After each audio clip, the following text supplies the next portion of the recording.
Está começando o Inovação em Foco, conversas no Tecnopuc Experience. O Tecnopuc Experience trouxe mais de 100 palestrantes referência em suas áreas e conectados com ciência, tecnologia, inovação e empreendedorismo. Nós convidamos alguns desses palestrantes para conversar com a gente e se aprofundarem mais em temas específicos. Eu me chamo Pedro Pereira, sou aluno do Laboratório de Jornalismo da FAMECOS e neste episódio te convido a saber mais sobre inovação aberta, um modelo de gestão que busca integrar a colaboração de parceiros externos na busca por conhecimento e desenvolvimento de tecnologias. Para isso, temos 3 convidados que falarão mais sobre o assunto. O primeiro convidado que eu gostaria de apresentar é Paulo Imediato, CMO da Oxija, grande apoiadora do Tecno Experience. Seja bem-vindo, Paulo. Obrigado, feliz de estar aqui, espero contribuir nessa conversa. Junto conosco está também Dagoberto Trento, mestre em Administração e Negócios pela Universidade Federal do Rio Grande do Sul e sócio da InnoScience Consultoria, que também está presente no evento como curadora do palco Open Innovation. Iniciou sua trajetória no Tecnopuc e tornou-se referência em sua área. Dagoberto, obrigado por ter aceito o convite. Obrigado, Pedro. Uma satisfação estar aqui com vocês e vamos bater um papo legal aqui, ampliar a consciência sobre a inovação aberta. Por fim, recebemos também Ana Berger, que coordena o time de criação e inovação do Tecnopuc CriaLab, que é o laboratório do Tecnopuc de criatividade. Muito obrigado por estar aqui com a gente hoje, Ana. Eu que agradeço, estou bem contente de estar conversando com vocês. Então, para iniciar a conversa, nada mais justo de falar com quem é de casa já. Ana, tu pode contar para a gente um pouco mais sobre o que é inovação aberta e quais os processos que estão envolvidos dentro desse conceito, que hoje é essencial para a gestão tecnológica? Legal, vou começar a falar um pouquinho do conceito e conto com os guris aí para dar continuidade depois. Bom, inovação aberta é uma das estratégias que a gente tem para fazer inovação corporativa, né, para promover inovação em empresas. Como tu mencionou, é um modelo de gestão empresarial aí que promove o desenvolvimento da empresa com base na ideia de descentralização do conhecimento, descentralização dos recursos, descentralização do que origina ou potencializa aí a inovação. Então, está muito baseado nessa ideia de busca de novas ideias, de novos recursos, de novas tecnologias para além das fronteiras da própria empresa. Então, ao contrário do modelo de inovação tradicional, onde essa inovação normalmente acontece a portas fechadas dentro da própria empresa, com recursos humanos da própria empresa, a inovação aberta acaba buscando uma colaboração ou promovendo uma colaboração entre parceiros. E aí entra uma questão mais de redes colaborativas e de ecossistemas também de inovação que são formados a partir dessas práticas de inovação aberta. E no CriaLab, como é que acontece esse desenvolvimento? Pois a própria metodologia do CriaLab, ela traz intrinsecamente essa ideia de inovação aberta. A gente trabalha com processos de colaboração e de cocriação com os nossos parceiros. Então, a busca de recurso, de conhecimento, de novas ideias, ela vem dentro dessa metodologia já nessa busca por parceiros externos à empresa que está trabalhando conosco. E aqui a gente acaba não se restringindo apenas à busca por novos negócios que vão resolver algum problema dessa empresa, mas a gente busca também as pessoas que estão sendo impactadas por aquele problema, pessoas que em algum momento já influenciaram para a criação daquele problema. Enfim, quem puder se envolver nesse processo de resolução de algo para a geração de uma solução potencialmente inovadora pode ser embarcado num processo de inovação aberta junto conosco. Eu imagino que trabalhar nesse contexto deve ser muito desafiador, ainda que bastante recompensador. Para ti, Dagoberto, quais os desafios que surgem a partir das consultorias, né? E quais empresas, qual o perfil de cliente que procura essa consultoria hoje? Legal. Pedro, a gente tem visto assim, uma evolução nessa temática de inovação aberta nesses últimos anos no Brasil, porque as empresas também estão sendo pressionadas pelos seus desafios estratégicos, né? A busca pela inovação aberta é também uma maneira de a gente ampliar os recursos que estão à nossa disposição, tá? Buscar alternativas que podem ser complementares às capacidades que nós já temos internamente dentro da organização.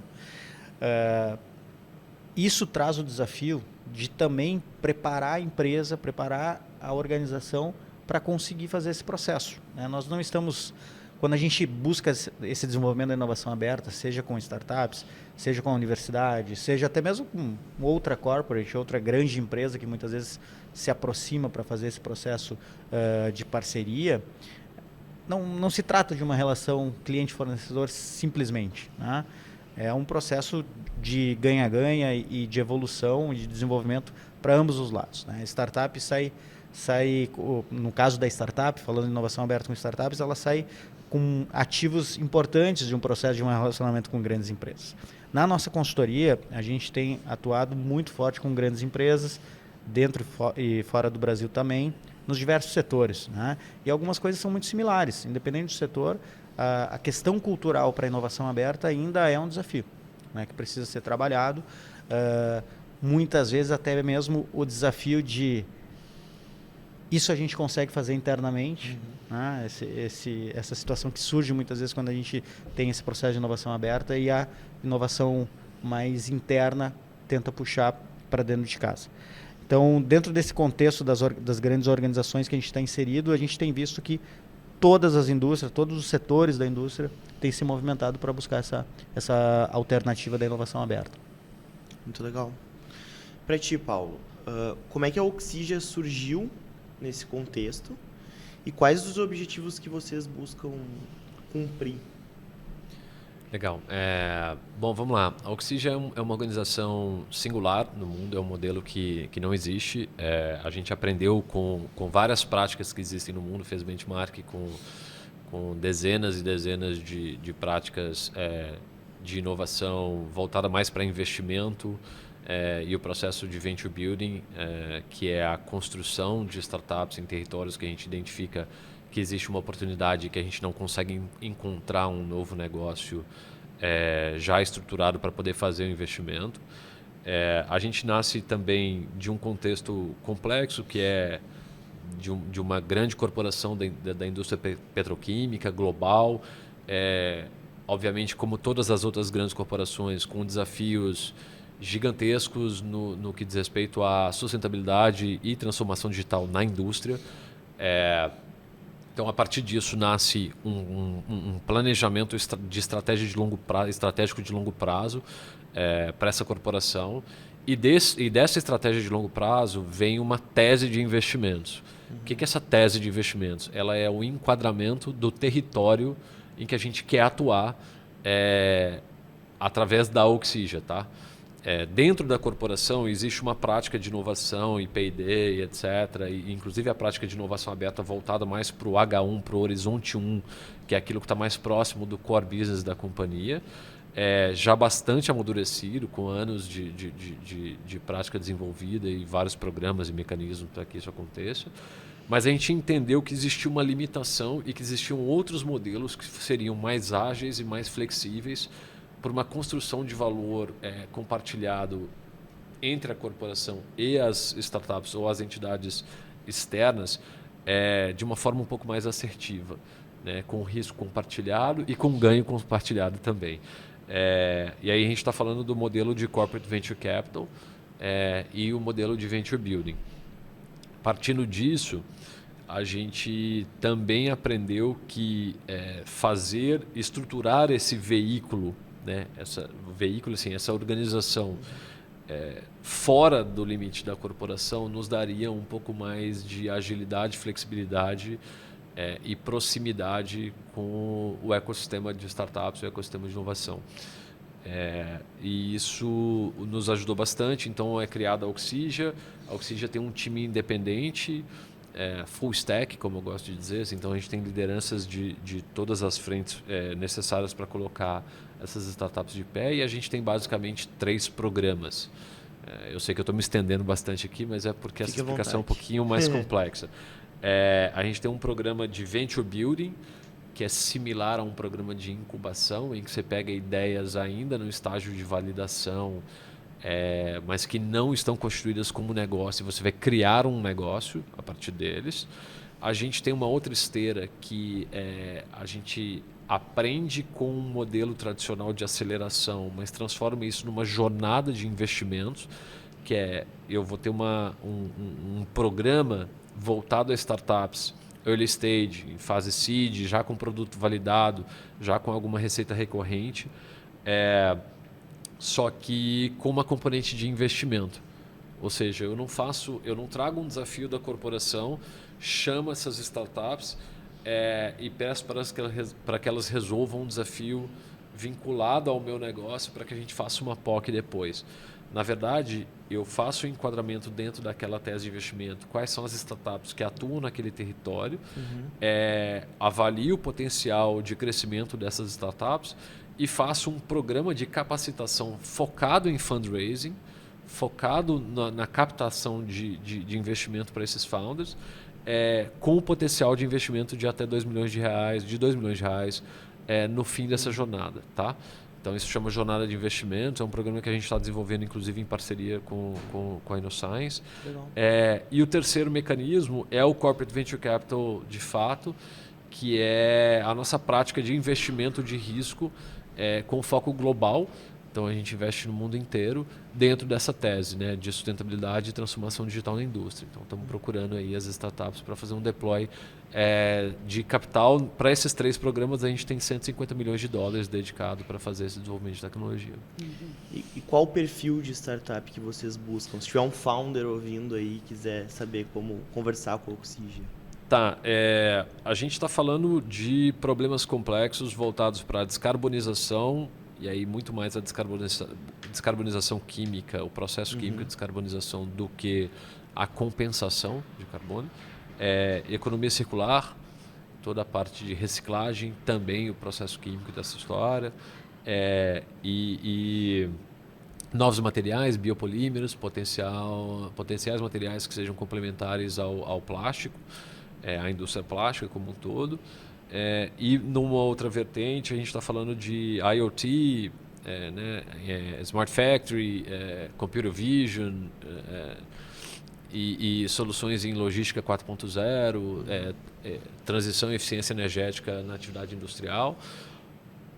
Quando eu olho para esses temas, eu estou falando de startups mais voltadas para Deep Tech, que não necessariamente a gente tem um ecossistema mais bem desenvolvido em relação a isso. O brasileiro tende a ser muito criativo e desenvolver negócios excelentes a partir de tecnologias já existentes. Mas a gente precisa e tem uma grande oportunidade aí de fazer um desenvolvimento de tecnologia mais profunda, de propriedade intelectual e de romper essa barreira entre o que é desenvolvido na pesquisa universitária e o mercado. Como é que está funcionando essa parceria entre vocês hoje? Eu vou passar a bola para ele, porque eu já falei demais, meu TED Talk aqui já acabou. A gente gosta de ouvir sempre o feedback do cliente.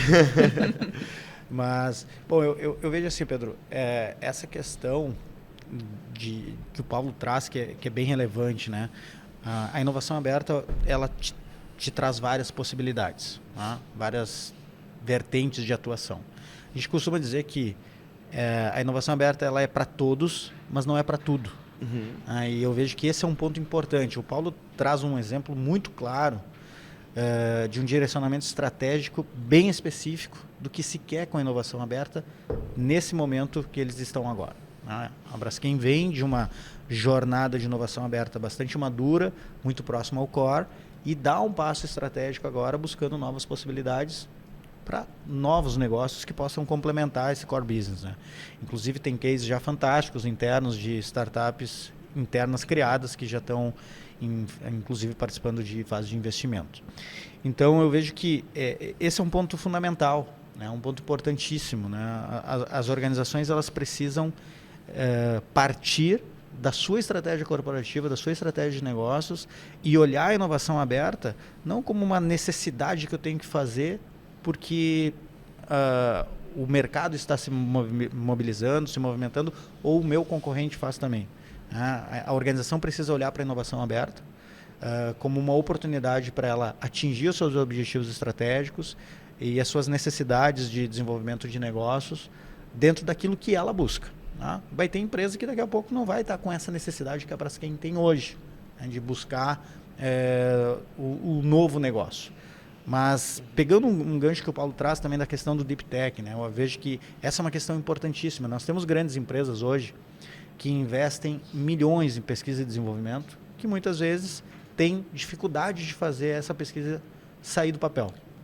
O setor de energia, por exemplo, eles são regulados e são uma parte da receita é destinada para P&D, né? E muito pouco desse P&D vira, de fato, um produto que depois venha a ser utilizado. Então, tem um processo acontecendo no Brasil, e a questão do Deep Tech é importante por isso, da transferência tecnológica, de pegar situações que as grandes empresas estão desenvolvendo, que muitas vezes não é o core dela, por exemplo, descobrir que tem uma nova tinta que pode ser interessante para anti-ferrugem, para torres de transmissão de energia elétrica. Não é meu negócio como empresa de energia elétrica fazer tintas, né? Mas eu posso buscar um parceiro, através de um processo de inovação aberta, que queira fazer isso. Então, essa questão do Deep Tech é fundamental. A gente precisa incentivar mais isso. O setor de saneamento é outro setor. Nós temos mais de 50 milhões de brasileiros sem água e esgoto tratado ainda no Brasil, tá? E fazendo tratamento de água e esgoto da mesma forma que a gente fazia 30, 40 anos atrás. Então, esse é um caminho interessante para a inovação aberta. Eu queria pegar esse gancho do Paulo, porque é importante, de que as empresas que estão mais maduras, amadurecendo nesse quesito, quem sabe essa pode ser uma grande oportunidade, principalmente o pessoal da indústria, né, de dar um próximo passo nesse sentido, de trazer possibilidades novas para os diferentes problemas que a gente tem na sociedade. Né? Uhum. Só para acrescentar também a discussão, eu acho que a gente falou em algum momento, agora não me lembro se já na nossa gravação ou anteriormente, que todo o processo de inovação aberta passado por uma empresa é um processo de aprendizagem. Né? E, consequentemente, também de mudança e transformação cultural, muitas vezes.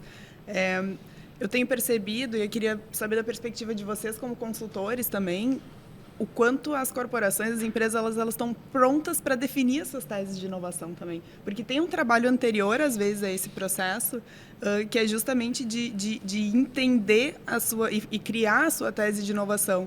E eu vejo algumas empresas, assim, alguns indícios, né, algumas dicas assim que acontecem, que aparecem nos seus planejamentos estratégicos, por exemplo, mas aparecem sempre de uma forma um pouco tímida. Né?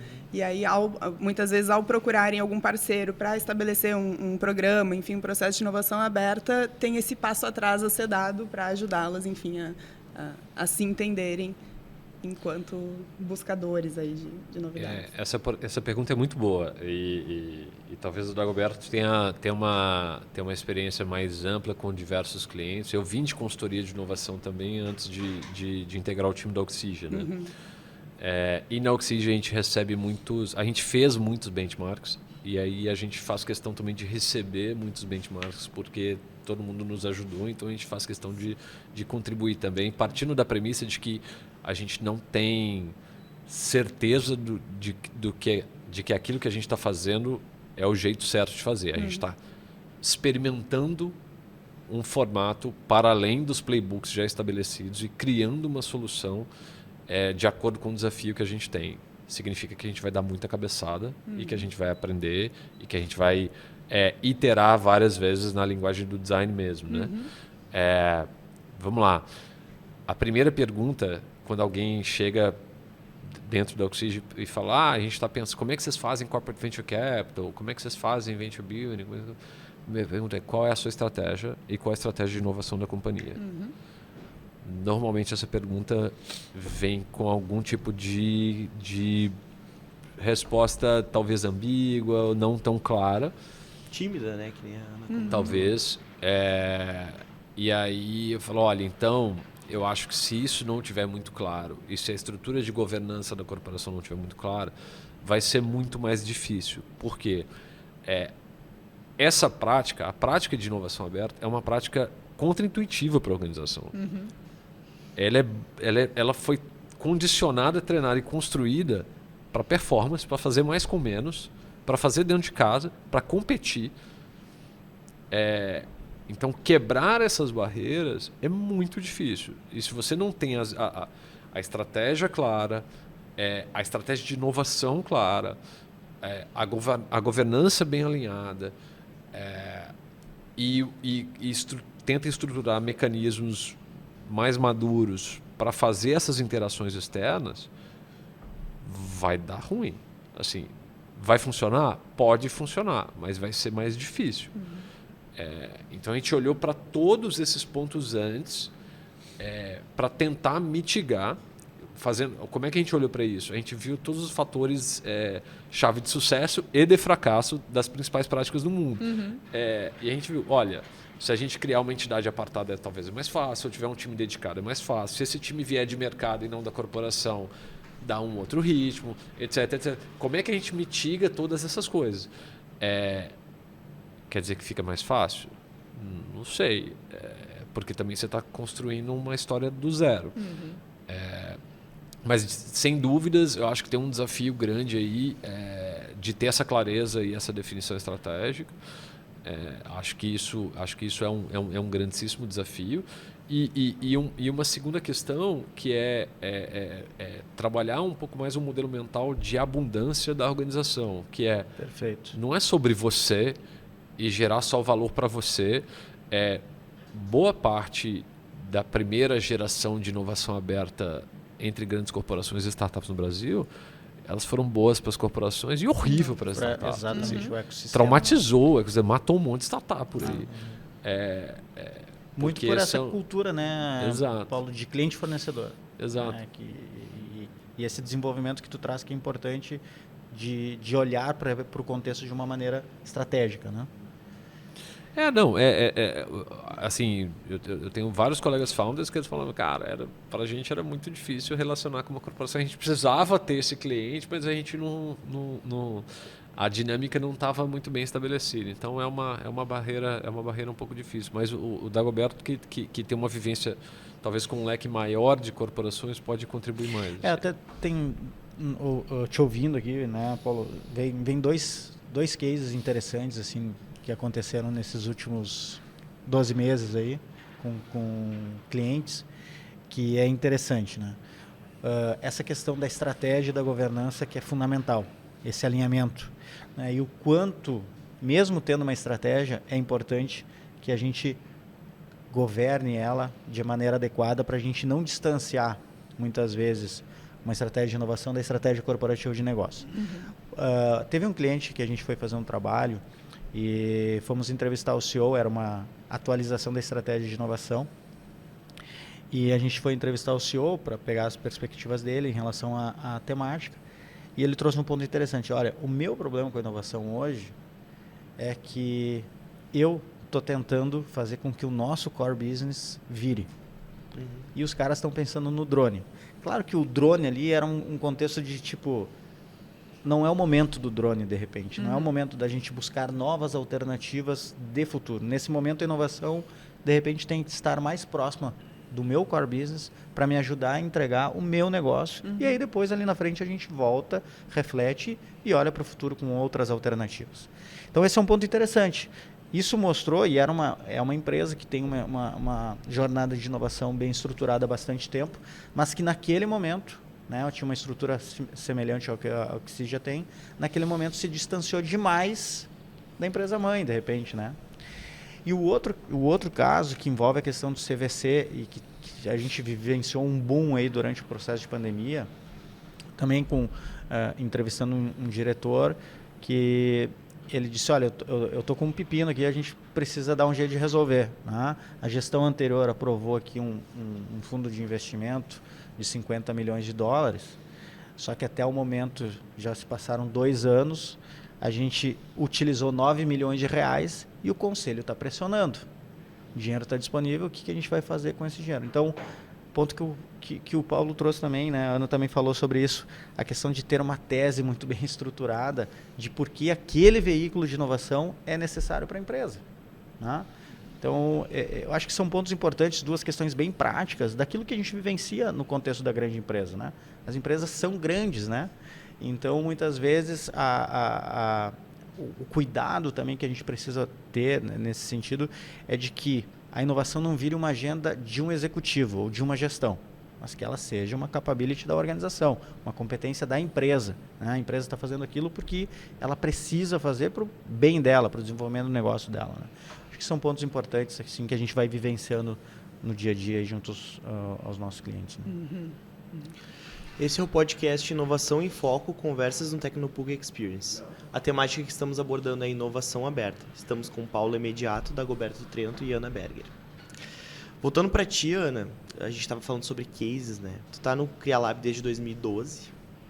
Nesses 12 anos de trabalho, deve ter passado por muitos desses cases desafiadores, cases mais simples. E tu comentou que dentro da metodologia de vocês está intrínseca essa questão da inovação aberta. Como é que tu entende a importância disso para o sucesso dos projetos e situações em que, com um método tradicional de inovação, né, ainda mais considerando que em 12 anos devem ter tido algumas mudanças nessa... a gente estava comentando algumas mudanças na estratégia. Como é que tu entende a importância da inovação aberta para esses cases que tu trabalhou?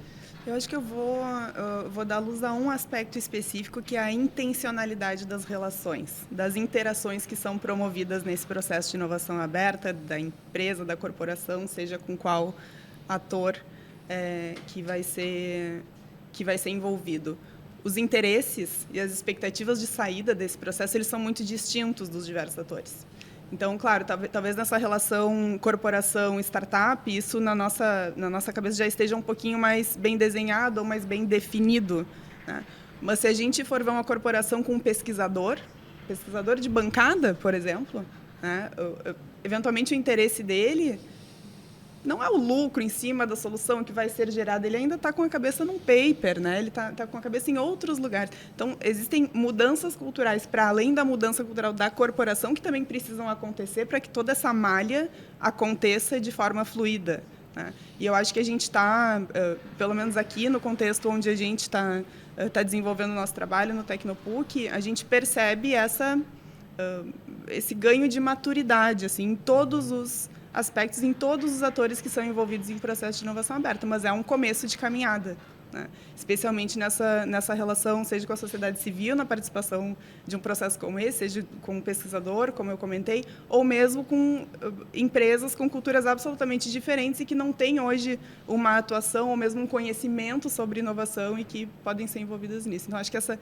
intencionalidade ela precisa ser pensada e até planejada de início, né, para que a gente consiga envolver a todos de uma forma que não pareça uma relação mais tradicional de uso, né, de exploração, assim, que não é a ideia de um processo de inovação aberta. Como o Paulo muito bem falou, é uma geração de valor que é compartilhada, né? Então, acho que esse aspecto da intencionalidade, para mim, é bem importante assim, de ser ressaltado. Vocês também enxergam essa maturação das organizações e a necessidade da intencionalidade nesse processo? Eu acho que sim, mas eu acho que ele vem na base da dor. Ele não vem na dor ou no amor. Eu acho que ele vem mais na dor do que no amor. Eu acho que ele vem muito mais de tentativas que não deram certo, de um aprendizado dolorido. É sempre muito mais fácil você continuar fazendo as coisas como você sempre fez. E fazer as coisas de um jeito diferente sempre vai gerar um desconforto grande. Só que se você não tentar, você está caminhando a passos largos para a obsolescência. Então, construir essa capacidade ou esse drive numa organização de experimentar coisas novas, mas não só de experimentar pelo oba-oba, mas de criar uma disciplina estratégica e fazer isso de uma forma um pouco mais sistemática, é um processo doído. É um processo que ele não é fácil. É uma prática que é nova, se você olhar, ela tem uma formalização, inclusive acadêmica, de 20 anos, vamos dizer por aí. Já existia antes, mas em outros formatos. E aí eu costumo dizer que assim, se você não tem clareza de como é que você está construindo valor para o negócio, entregando valor para o negócio, e você não consegue provar a relevância do que está sendo entregue para a área financeira da empresa ou para a liderança da empresa, sinto muito, amigo. Assim, Bem na ideia você de precisa tese, redesenhar a tua história. Assim, Então, o Dago estava falando aqui da história da galera que estava muito apaixonada por uma tecnologia XPTO qualquer, mas qual o problema que está resolvendo e como é que esse problema se reflete em retorno para a corporação? A corporação não está aqui para fazer doações de capital, ela pode até fazer isso em outras áreas da empresa. A área de inovação ela tem que gerar resultado de fato, né? Assim, eu particularmente acho que nessa hora e na hora de começar, primeiro começar pequeno e com cuidado de, pelo menos assim, a área onde talvez você tenha maior capacidade de influência e menor resistência seja a área comercial.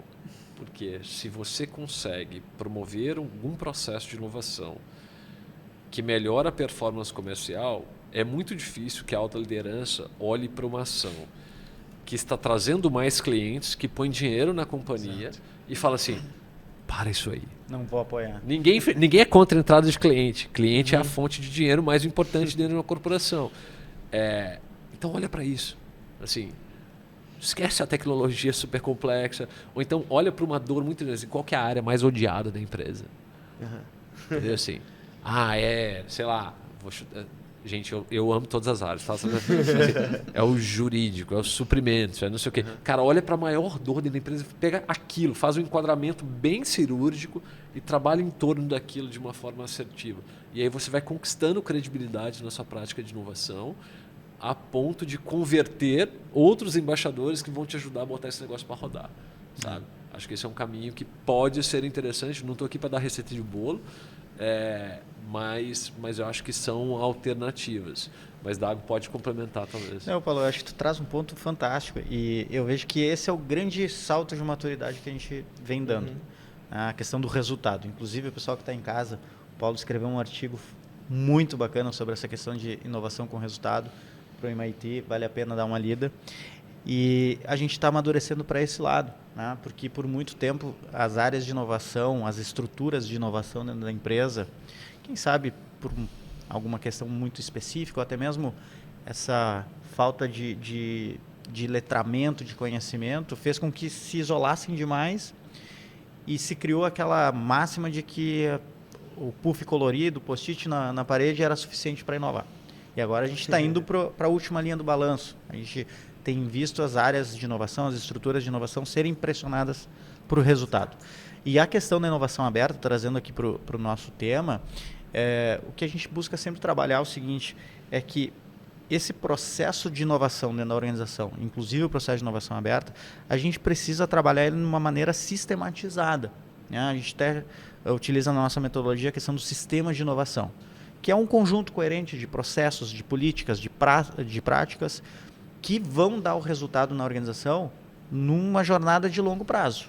Porque senão se torna algo episódico. É um programa, alguém vem, te ajuda, roda, depois que vai embora, não acontece de novo, né? Eu costumo fazer um paralelo interessante, que é o seguinte, no final dos anos 90 a gente vivenciou, na verdade, algo muito forte nas organizações, alguns de repente vão lembrar, que é a questão do 5S. E hoje ninguém mais fala sobre 5S, porque isso ficou intrínseco dentro das organizações. Ou tu tem isso, ou tu está fora. Se padronizou, né? Se padronizou, virou commodity. É algo que qualquer empresa que nasce hoje, uma startup ou uma empresa, já tem que nascer com essas questões bem estruturadas. E aí, Dago, deixa eu só te interromper aqui. Claro. 5S é a ideia de qualidade total. Tá? A ideia de qualidade total. Porque ele está entregando... Isso aqui é RG antigo. A gente tem que falar porque muita gente não sabe exatamente o que é. Mas vamos lá. Isso é ótimo, né? Porque se o pessoal não sabe, é porque a gente conseguiu atingir o objetivo de internalizar nas organizações. Eu acredito que no longo prazo a inovação tem que caminhar por esse caminho, né? De novo, de não ser algo episódico, não ser algo que passa por uma gestão que está ali naquele momento, mas que se torne uma competência organizacional, né? Principalmente inovação aberta. A gente tem um passo longo ainda a ser dado em relação às áreas, né? A questão do jurídico, a questão dos suprimentos, né? Desde o processo de contratação de uma startup, às vezes é moroso, o pessoal que está ali fazendo a negociação não compreende muitas vezes que o que a empresa está buscando é um processo de experimentação, de validação de hipóteses, né? Se tratando de startups, se tratando de uma universidade que é uma parceria que vai ter mais longo prazo para ter um retorno. As próprias áreas de TI, muitas vezes a gente tem a resistência das áreas de TI que não tem ainda, de repente, uma arquitetura robusta o suficiente ou preparada para conectar parceiros de uma maneira mais fluida. Então, quando eu trago o ponto de tratar a inovação e a inovação aberta como algo que é uma competência organizacional, passa por isso. A gente preparar, de fato, a empresa para que as pessoas que saírem, que estão à frente desse tema hoje, quando outras entrarem, o processo continua. Tu também percebe essas ideias de sensibilização, de fazer com que outros setores compreendam a necessidade de inovação dessa forma? Eu percebo, e dentro das organizações a gente vê várias estratégias, né? Eu não consigo dizer se eu vejo uma assim, com mais recorrência que outra, mas tem empresas que delimitam uma área de inovação e cercam ela, né? Tem outras que delimitam uma área de inovação com algumas ramificações que vão até outras.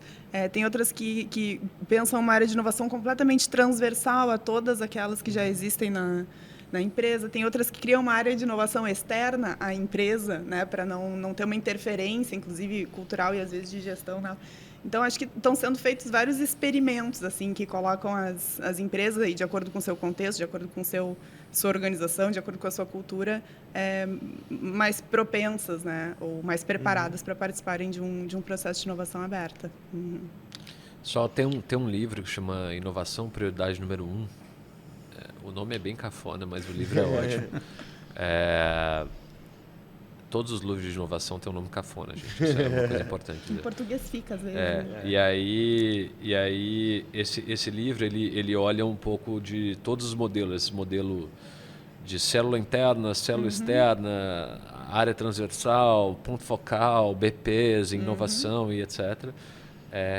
E uma pesquisa bem profunda, não existe um modelo com a melhor performance. Isso também é um fator complicador.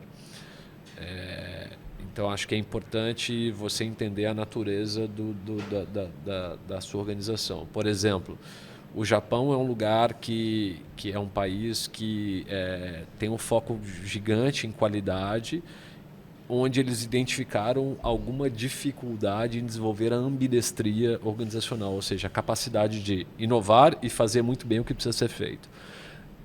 Eles são muito bons num lado e tem um pouco mais de dificuldade do outro.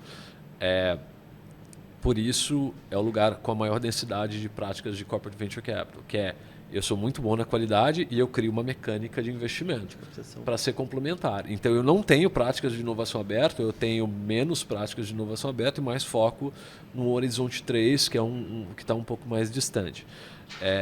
Então, não existe um arranjo específico.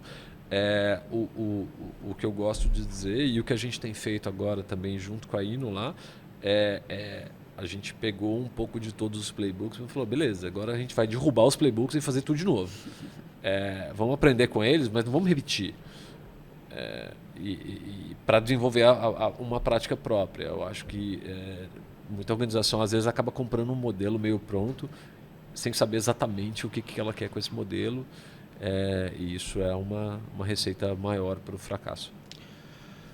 Então a gente chega ao final do programa. Paulo, Ana, Dagoberto, a gente agradece muito a participação de vocês aqui hoje. Acompanhe também os outros podcasts que vão sair daqui do Experience, com os temas Ciência e Mercado, Indústria Criativa, Inteligência Artificial e Negócios de Impacto. A gente agradece pela tua audiência. Tchau, tchau.